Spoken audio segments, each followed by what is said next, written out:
how India reacted overnight, or how they reacted yesterday to this.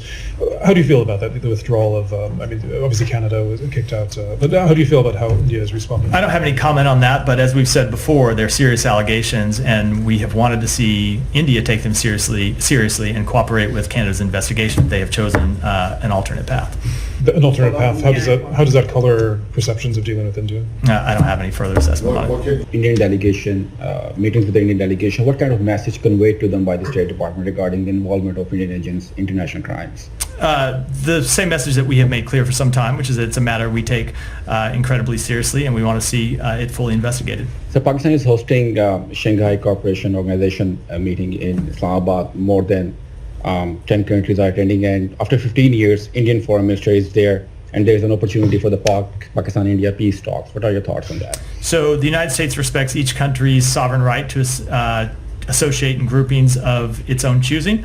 We would encourage every country to ensure that its participation in multilateral fora upholds and respects international law and reaffirms the sovereignty, territorial integrity, and independence of all nations. So there are a number of incidents in India in the last few months involving the theft and illegal sale of nuclear materials. At the United Nations, Pakistani ambassador called for the investigation of these incidents. Is this a concern from the U.S.? So we are aware of Pakistan's request to the UN Security Council. We are committed to tracking, developing, and implementing effective policy responses to proliferation threats, and we will continue to work with our partners to shape the international security environment. So one last question. Outgoing Russian ambassador issues kind of a warning. He said that America will face a head-on collision with the nuclear power if it allows Ukraine to fire U.S. long-range missiles. So what is your response on his statement? So I think it's inappropriate for Russia to continue to make these kind of statements, as we've said for some time. Jemima Goldsmith have said that these might be the last few days to save Imran Khan's life, because since last almost 10 days nobody has met him. I've seen the reports, and obviously we want to see the human rights of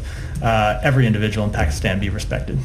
India. I know you put out a statement yesterday about the Indian Enquiry Commission having a representative coming here. It was exactly at the same time, basically, that you put this out, that the allegations came in Canada.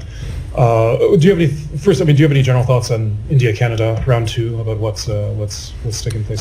First of all, I'd say that the timing of those was completely coincidental. When it comes to the Canadian matter, we have made clear that the allegations are extremely serious, and they need to be taken seriously, and we wanted to see the government of India cooperate with Canada in its investigation. Obviously, they have not chosen that path. Go ahead. On India, what makes you believe, when you arrived at a conclusion that India is not cooperating with the Canadians on the investigations? So I don't have any further comment on that beyond what the two countries have said publicly. We have urged them to cooperate, and will continue to urge them to India is saying they have not received any evidence from the Canadians. And I will defer to those two countries to speak to the relevant status of the matter. Prime Minister Trudeau yesterday said that he has shared with the Americans, U.S. government, their evidence of their Indians' involvement. Have you seen those? What's your thought? I'm not going to speak publicly to private conversations.